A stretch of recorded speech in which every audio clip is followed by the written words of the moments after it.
கோங்கர் செடி வாலி போச்சு. நம்ம தண்ணி போகிறதுக்குன்னு சரி பண்ணின்னுக்கிறோம். கொஞ்சம் வாலிச்சு இந்த வரப்பு எடுத்து விட்டுக்கலாம். இந்த பக்கம் காராமணி கொடி எத்தனை செடி ஆட்டும் பாரு. தண்ணி போனோன்னா இது களைக்கொட்டை போடச்சாலே காவை பிடிச்சிட்டா இந்த பாதை இருக்காது.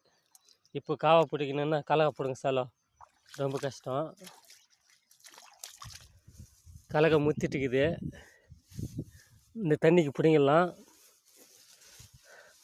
எல்லாம் வெள்ளி கொல்லிங்கெல்லாம் டேங்கில் தண்ணி அடிச்சு பிடிக்கின்னுக்கிறாங்க.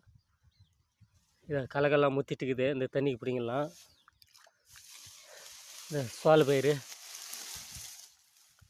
காவாய் கட்டமாக இருக்குதுன்னு பிடுங்கணும். இது மாட்டுக்குன்னா எடுத்துமே போடலாம். இந்த மாதிரி விவசாயிக்காரன் எத்தனை செடிங்க